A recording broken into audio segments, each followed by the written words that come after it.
सोमवार को बाज़ार खुलते ही लहसुन में जो है वो सामान्य बाज़ार जो है वो है आज, लेकिन आवक बहुत कम है। साथ ही साथ जो किसान का जो रेट है वो नहीं मिल पा रहा है। व्यापारी भी जो है वो परेशान है, भाव जो है वो कम है। कैसे देखते हैं इस बाज़ार को सुशील जी, और आज का क्या अपडेट है? भाई जी, मैं तो सबसे पहले प्रत्युष जी आपको ये बता देना चाहता हूँ, आज 25 गाड़ी की आवक है। 10 गाड़ी हिमाचल की है, जो छोटी गाड़ी आती है एवरेज 80-90 कट्टे की। 3 गाड़ी पंजाब की हैं, जो आज 200-250 कट्टे की गाड़ी हैं। बाकी 4 गाड़ी एमपी है, 3 गाड़ी छिपा बड़ौत है, 2-3 गाड़ी अपना इसकी हैं यूपी की।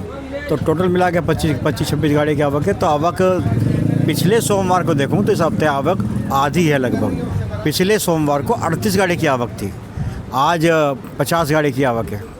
तो वजह यह है कि भाई किसानों को रेट का जो भाव मिलना चाहिए किसान को, व्यापारी को, दिल्ली मंडी में वो रेट नहीं मिल पा रहा। क्योंकि हिमाचल है, पंजाब है, वो तो किसी भी किसान लोग आते हैं, वो तो जब आएंगे तो यहाँ पे बेच के चले जाएंगे। बोली लगती है, किसी भाव लगती है, बोली में बेच के चले जाएंगे।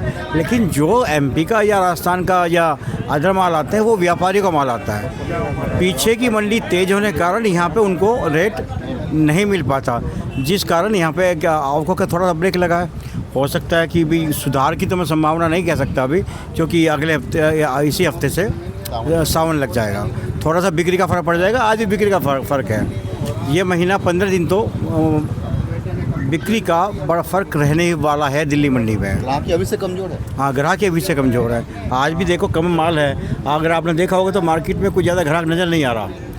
जो किसानी माल है या हिमाचल का है माल, उसका है वो भी क्या बिक गया पंजाब का बोली पे। बाकी तो कोई माल नहीं बिक रहा। बाकी तो माल जो है वो उतर के रखे हुए हैं, क्योंकि उन्हें पड़ता भी नहीं है। और रही बात यह है, पीछे बरसात नहीं है, अल नीनो का फ़र्क पूरा देखा जा रहा है। आपका गुजरात में ही मानसून का ब्रेक लग गया है। गुजरात से आगे जो एमपी राजस्थान की तरफ मानसून आना चाहिए था वो नहीं आ पा रहा। दिल्ली में नहीं है, हरियाणा में नहीं है, यूपी में नहीं है, पंजाब में भी वो जो थोड़ा सा पहाड़ी क्षेत्र वाले इलाके हैं उनके अंदर है, कम है। लेकिन इतना नहीं है। तो ये देखो, ये उत्तर भारत और आधा पश्चिम भारत ये अभी सूखे की चपेट में है। अगर बरसात नहीं हुई तो किसान के लिए ये बहुत ही मुसीबत वाली बात रहेगी, क्योंकि मानसून के ऊपर बहुत कुछ किसान के डिपेंड रहता है। लहसुन की खेती लगनी है, उसमें भी चाहिए। अभी तो खेती बहुत सारी लगनी है, फिर आने वाले में अनाज की भी लगनी है। सोयाबीन लगा हुआ है, तो सोयाबीन लगा हुआ है तो वो उसको भी पानी नहीं मिल रहा। तो ये सब चीज़ें हैं जो अल नीनो का फ़र्क डाल रही है। तो जो लहसुन का तेज़ी का रुख था, मैंने पहले भी कहा, अगर अल नीनो का फ़र्क रहा तो लहसुन में जो तेज़ी का रुख देखा जा रहा है या देख सकते थे, वो तेज़ी का रुख नहीं रहेगा। वैसे मैं घबराहट वाली बात नहीं कह रहा किसान को, 5 महीने आराम से निकालते रहो, ये रेट भी कम नहीं है। अगर 10-20 रुपये कम थी या 10-20 रुपये ऊंचे भी बिकते हैं तो कोई घबराहट वाली बात नहीं है, अभी मार्केट चलेगी। क्या रेट बिक रहा था आज तक? मैं मगर भाव देखो तो भाव स्थिर हैं। दिल्ली मंडी में अगर मैं पंजाब का कहूँ तो 80 से लेके वो 150-60 तक की मार्केट है। हिमाचल का कहूँ तो वही 100 से लेके 200 तक की मार्केट है। एमपी का तो पड़तल में व्यापार करते हैं। एमपी में भी ऊँचे में 200 रुपये तक बिक रहा है लहसुन। जो देसी लहसुन है या ऊँटी लहसुन है वो भी 200 तक बिक रहे हैं। लेकिन वो 200 का लहसुन आगे क्या रेट बिकेगा, वो बड़े देखने वाली बात है। हाँ, इजिप्ट का माल आ रहा है, बॉम्बे उतर रहा है, मुंद्रा पोर्ट उतर रहा है तुम्हारा गुजरात के अंदर।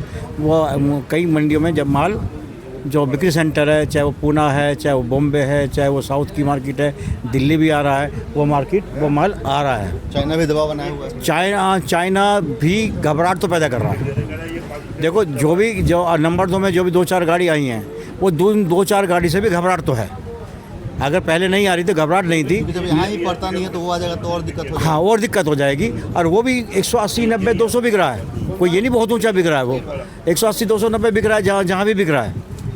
मुझे तो नहीं पता कहाँ बिक रहा है, ना इस तरह हम ध्यान लगाते, ना हम चाइना का काम करते, ना चाइना की तरफ ध्यान लगाते। और मैं तो अपने जो भाई हैं उनको भी ये कहूँगा कि भाई नंबर 2 का धंधा क्यों करना है, क्यों रिस्क लेने का।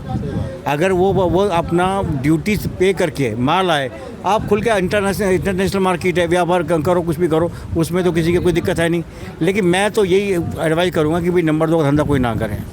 भाई आपका जो आ रहा है कि किसी भी रास्ते आ रहा है, कोई भी कर रहा है, कल को जो भी आपको कोई दिक्कत आती है तो दिक्कत लंबी जाती है, लेकिन ठीक है भाई उनका तो अच्छा, सवाल ये है कि सावन शुरू होते ही जो ग्राहकी है वो कम हो जाता है, आवक भी कम हो गया आज, ऐसे में किसानों को क्या करना चाहिए? नहीं देखो मैं बताऊँ, घबराहट वाली बात नहीं है। उनके बाद 5 महीने हैं, 15 दिन के बाद फिर ग्राहकी निकलेगी। अगर ये 15 दिन तो ग्राहकी दबी रहेगी तो उम्मीद करेंगे 15 दिन के बाद ग्राहक निकलेगा। क्योंकि क्या होता है, जो परचून में माल बेचने वाले हैं बहुत सारे लोग कावड़ के लिए जल लेने के लिए हरिद्वार प्रस्थान कर देते हैं, वो 15 दिन बिजी रहते हैं। कम से लोग खाना भी छोड़ देते हैं। और जो परचून में काम करने वाले हैं हिंदू भाई, उनमें से 80% लोग लगभग हरिद्वार कावड़ लेने के लिए चले जाते हैं। मोमडन है भाई, हर जगह यूपी में 10-15-20% है, उनसे कितना फ़र्क पड़ेगा। लेकिन चलता रहता है, कुछ ये नहीं कि सारे हिंदू भी बंद कर देते हैं, लेकिन हाँ बिक्री पे फ़र्क पड़ता है। 25 से 30% का फ़र्क बहुत होता है। अब उतना फ़र्क कावड़ के दौरान रहता है। उसके बाद मार्केट में थोड़ी तेजी? हाँ, मेरा तो यही है कि भाई थोड़ा बहुत मार्केट में रुझान आना चाहिए। उसके बाद कावड़ का जल चढ़ने के बाद बिक्री निकलनी चाहिए, और बिक्री निकलने के बाद किसानों को चाहे रेट कोई भी हो, माल निकालना, रेट कोई भी हो तो माल तो बिकेगा। मैं रेट की बात नहीं करता, क्योंकि अभी अल नीनो का फ़र्क है, उसमें माल कितना बिजाई में जाएगा कितना नहीं जाएगा। क्योंकि अगर बिजाई पूरी नहीं हुई तो जो बीज में जाने वाला लहसुन है वो भी मार्केट में बिकने के लिए आएगा। वो सरप्लस होगा तो वो ज़्यादा तेज़ी नहीं लाने देगा। तो ये भी सोचने वाली बात है, घबराहट वाली बात नहीं है। ये रेट मिले हैं अभी दिवाली तक, तो मंदा, मैं बार बार ये कहता हूँ, दिवाली तक तो ज़्यादा मंदा जाने वाली बात नहीं है। 10 रुपये तो ऊँचा, 10 रुपये ऊँचा, यही रेट चलता रहेगा। अगर रेट ज़्यादा तेज़ नहीं होने वाले तो दिवाली तक मार्केट मेरे हिसाब से स्थिर रहने की उम्मीद है। बहुत मंदा नहीं देखा जा रहा। उसके बाद तो कितना लहसुन बचता है कितना नहीं है तब एनालिसिस करेंगे, कुछ उसके ऊपर डिपेंड करता है। बीज में जा रहा है या नहीं जा रहा, बीज का लहसुन बाहर आ रहा है तो उसके बाद बता सकते हैं जिसका। अभी तो कहना बहुत जल्दबाजी होगी कि कितना बहुत तेज़ चला जाएगा या मंदा चला जाएगा। तो मुझे तो ना तो तेज़ी का रुख दिखाई दे रहा है बहुत ज़्यादा, और ना बहुत मंदे का रुख दिखाई दे रहा है। अभी ये चलता रहेगा, 10 रुपये कभी नीचे रहेगा, कभी 10 रुपये ऊपर रहेगा। अगर हाँ, ये मैं दोबारा कह रहा हूँ, रिपीट कर रहा हूँ, अगर अल नीनो का फ़र्क रहा, असर रहा, और वो जो बिजाई कम हुई तो उसका फ़र्क आने वाली मार्केट पे दबाव बनेगा। तो कुल मिला के दिवाली तक जो बाज़ार है वो ऐसे ही सामान्य रहने की जो है वो उम्मीद जताई जा रही है। अल नीनो का जो असर है वो बहुत प्रभाव है, बिजाई भी है, उस पर भी असर पड़ेगा। बाकी आप क्या सोचते हैं अपने हिस्से का राय कमेंट करके अवश्य बताइएगा। कैमरा पर्सन अंकित के साथ मैं Pratyush Singh, market times TV, Delhi.